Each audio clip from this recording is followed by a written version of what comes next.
छात्रों नमस्कार।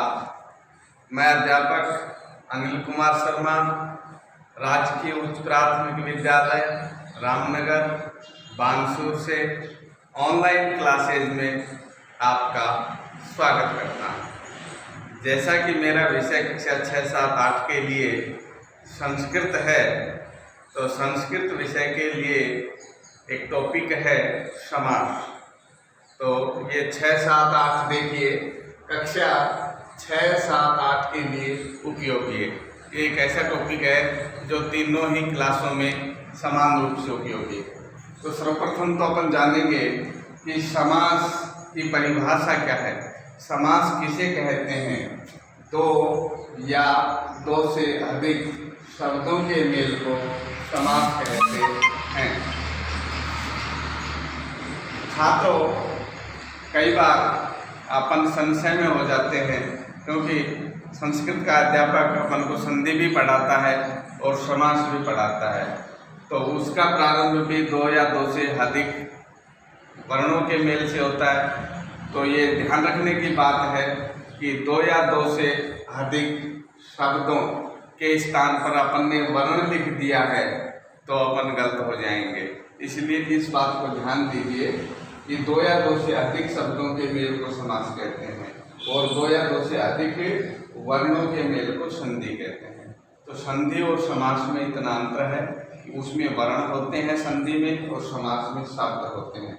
अब जैसे यहाँ शब्द है, यथा एक शब्द है और शक्ति भी एक शब्द है। तो यथा और शक्ति ये दोनों शब्द मिलके यथा शक्ति हो गए। इनको सामासिक पद कहते हैं। ये एक यथाशक्ति सामासिक पद है, तो इसको समास से युक्त पद कहलाएगा। उसी प्रकार से वीणा पाणी भी एक सामासिक पद है और पंचवटी ये भी एक सामासिक पद है। अब इनका विस्तृत रूप अपन अगली क्लासेज में पढ़ेंगे, लेकिन उससे पूर्व अपन समास के 6 भेदों के विषय में जानते हैं कि समास के 6 भेद होते हैं।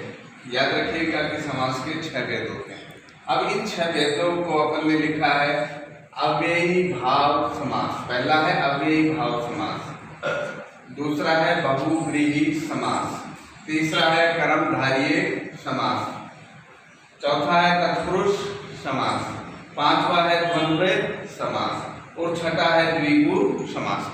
तो छात्रों, इन सबको रखने के लिए मैं आपको बता रहा हूँ एक सरल सूत्र है, अब के तो दे दो। जब आप इस सूत्र को याद कर लेंगे, अब के तो दे दो, तो आपको वो 6 नाम याद हो जाएंगे। ये सरलता रहेगी।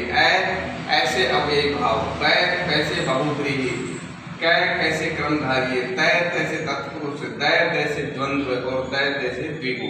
तो इस लाइन को याद कर लेंगे। ये आपको किसी भी पाठ्य पुस्तक में नहीं, हमारे गुरुओं से हमने सीखा, हम आपको दे रहे हैं। तो ये एक सरल तरीका है। तो गुरु से ज्ञान जो प्राप्त करने का तरीका है, पुस्तक से ज्ञान प्राप्त का तरीका है, उसमें अंतर होता है।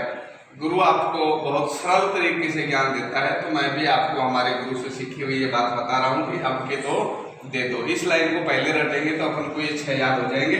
अब छात्रों, आप इसको वीडियो को यहाँ रोक करके और इसको कॉपी में उतार लीजिए और अगली क्लास में मैं आपको अगली जानकारी दूंगा।